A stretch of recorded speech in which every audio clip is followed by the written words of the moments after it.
for sa vlog. So, meron tayo ngayon na Honda Fit, sorry. Japan siya. L13 matic transmission. Meron siyang coolant temp sensor error at inhibitor transmission keme, which is ito. Ayun, so ito siya. Symptoms niya, bakit pag meron kayong coolant temp sensor na fault code ay mahirap umi-start. Tapos vice versa depende ito naman umi-start pag cold, pero pag mainit na hindi na. Tapos yung coolant indicator niya na cold laging nakailaw. So ayun, upon checking, ito siya.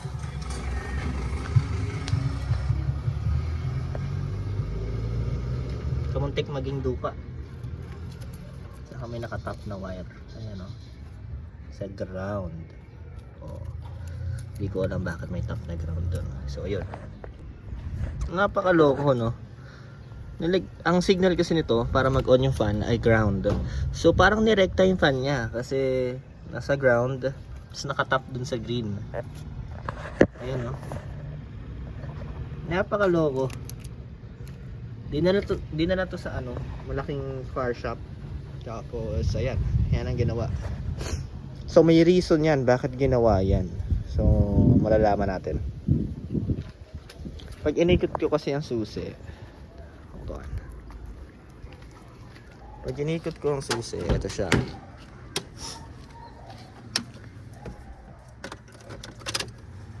Ayun naka-on na yung fan nya. Tapos hindi nawawala yun. Tapos ayan, syempre igot na ng igot yan. Kaya say no to recta fan talaga parate. Ito, umi-start pero nag-blink yung D.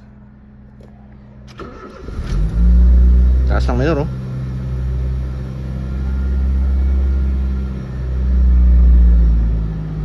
Check engine tayo.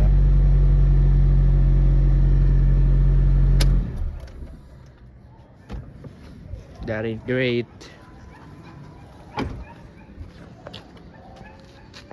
Okay, so tinanggal ko na. Tingnan natin kung mawawala. Kasi siguro nagpo-fault code gawa nun. Hindi na naka-recta yung fan.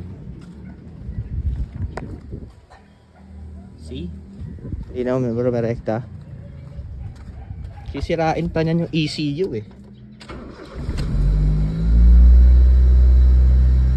Pwede natin i-clear fault code yan. Tingnan natin kung mawawala. Napakabagsik talaga. Ayan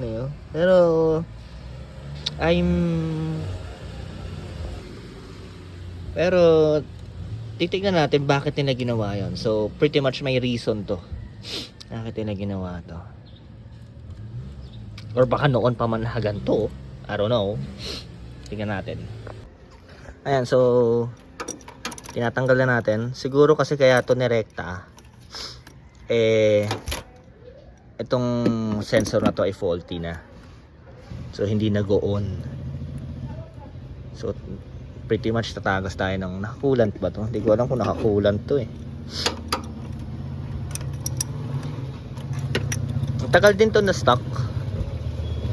Itong kotse na to. Galing daw tong Cagayan. Ito yung mga right hand drive. Kung makikita nyo, nasa right yung preno, pati yung rack and pinion nya nasa passenger. Ayun. Ito hanapin natin ngayon. Naku, criminal water.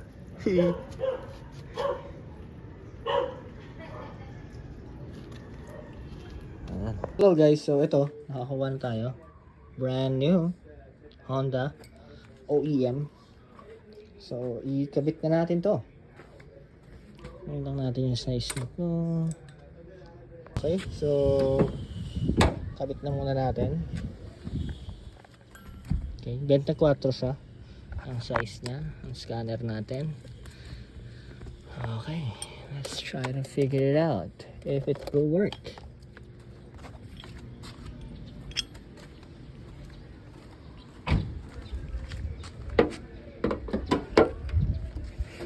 Ang cute ng hood nito eh. Ang liit. Okay, so lalagay natin doon. Tapos magta-top off tayo ng tubig. Okay, na siya. Bago. Mahal niyang thermo switch ng Honda ah.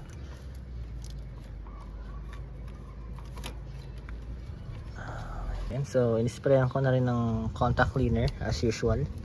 So kabit natin. Okay, so nakabit ko na. Supposedly hindi na to dapat iikot ng kusa.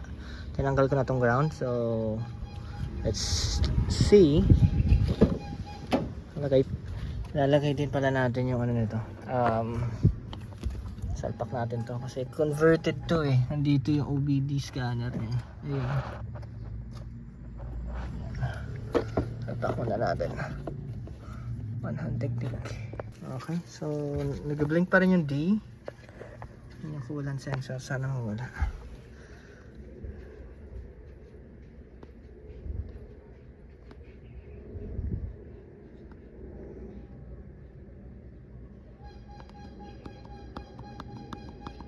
Yan, coolant temp ang isa, tatlo na sila, oh my god.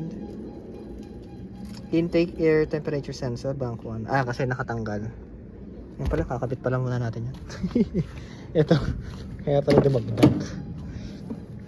Ito yon guys. Ayan o. Wait muna natin. Yan, so wala tayong check engine. Blink pa rin yung D since inhibitor solenoid yan sa tranny. Tingnan natin kung mawawala yung ilaw na to. Tsaka dapat yung idle niya normal. Cold start pa siya. Basta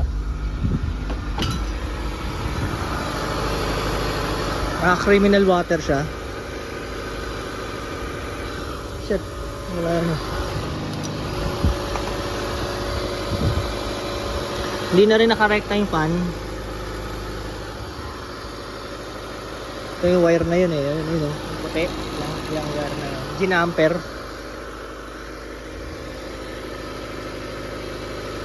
Tapos ang tawas. Takpan nga natin. Hindi ko siya dapat magtatapon.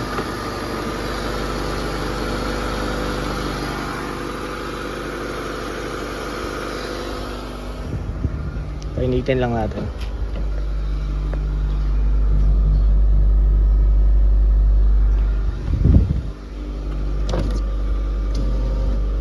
Right hand drive siya.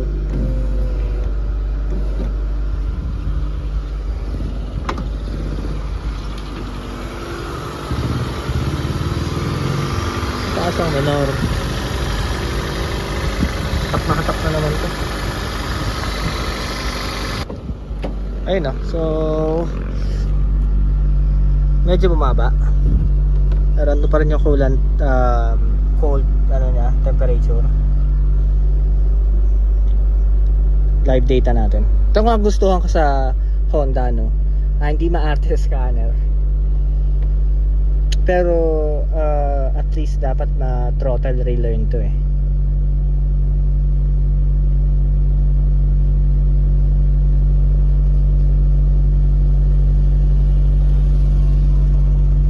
High reading yung map sensor niya. Mataas yung idle niya, no? Pag nilagay ko sa drive, hindi yan dapat ganyan eh. Hindi yan dapat ganyan. Pag nilagay ko sa park, taas oh. Hindi yan normal.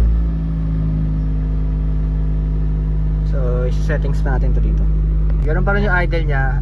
Isa na lang yung fault code niya, which is yung inhibitor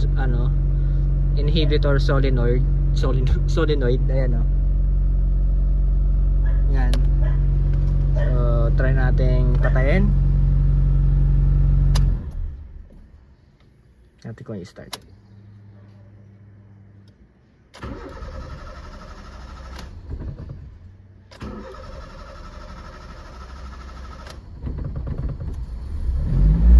starting siya, no? May totono tayo sa throttle body nito. Kasi nilinis yung throttle body nito eh sa shop, kaya nawala sa tono eh. Okay, tingnan muna natin. Yan, so start na siya.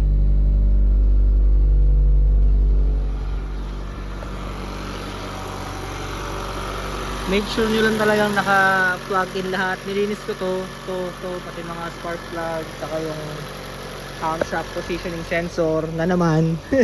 Yung kasi mga nagpapa-start dyan eh. Walang bubbles. Okay, so ayan, no? Isa na lang yung fault code nya, which is yung inhibitor nya. Ayan. Ay, putang ina, iba pala. Iba yan, tropa.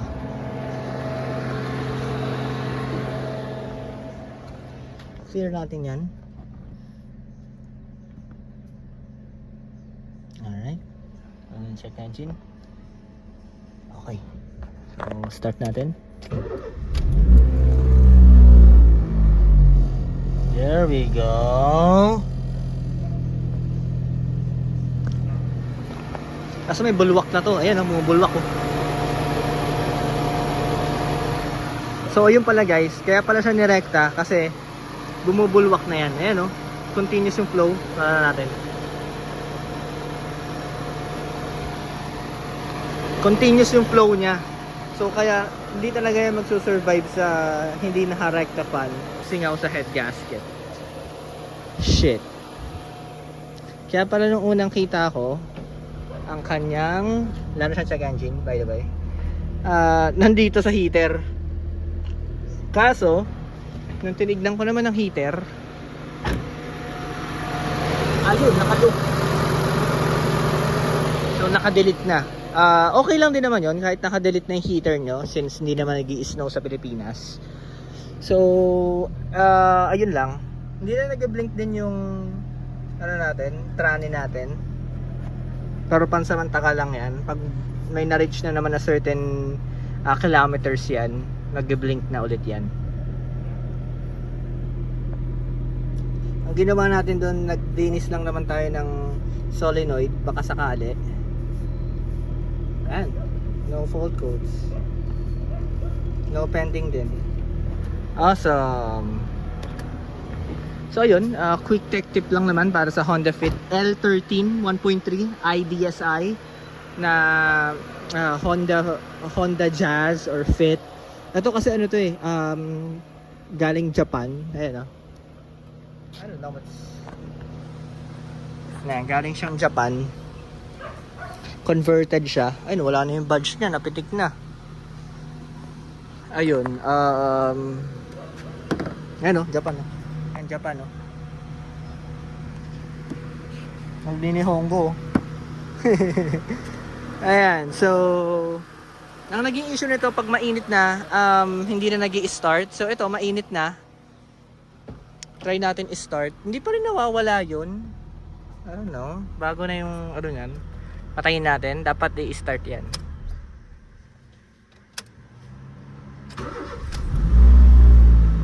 Yun. Yun. Ang ginawa ko din ay nagtono tayo ng TPS kanina. Ito. Minute na natin. Kasi sinagad eh. Ewan ko, sobrang galing eh. Sinagad nila. Ang hirap lang gawin ito dahil ang liit ng spasyo. Pero yun, all throughout, okay naman. It's just that na may bulwak dun sa sa radiator. Siguro hindi na nag-aircon to. Tingnan natin.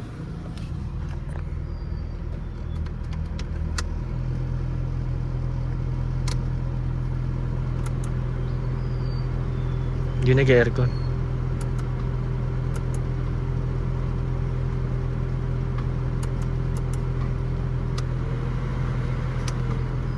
Ito. Wala na, deleted na. Na-delete na. Ibig sabihin meron na tong meron ng manual thermoswatch.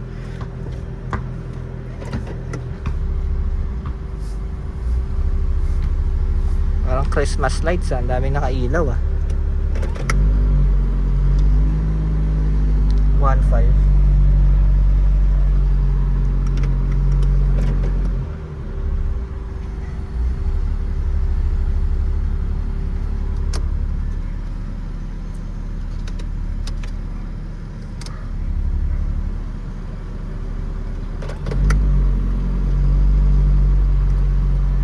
Yun, ikot natin. Teka lang, nagbit muna ako gamit. Ayun no, so ikot natin siya. Okay na. Nakasana natin lahat. So start natin siya. Yun, there we go. Ikot natin. So, yan. Ayaw natin sa loob to, just in case. Muna, ganda na lagayan yun.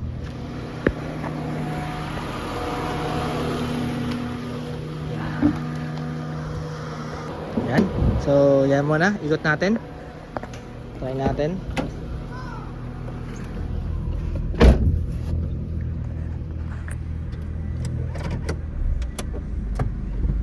Oh, ayos. Ganda rin. Kaya pala maraming na-addict sa jazz. Ayos din. Taga dyan yung may-ari. Ay, nakaharang matig.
Uy, grabe yung kalampag ah. Ano natin i-park? Park nga natin.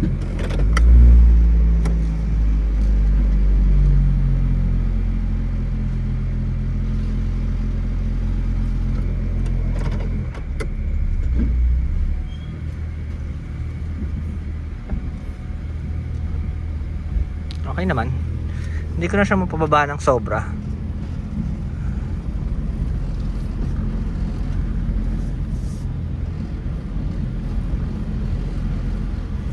Magre-relearn pa to eh. Kakala niya kasi palaging cold start eh.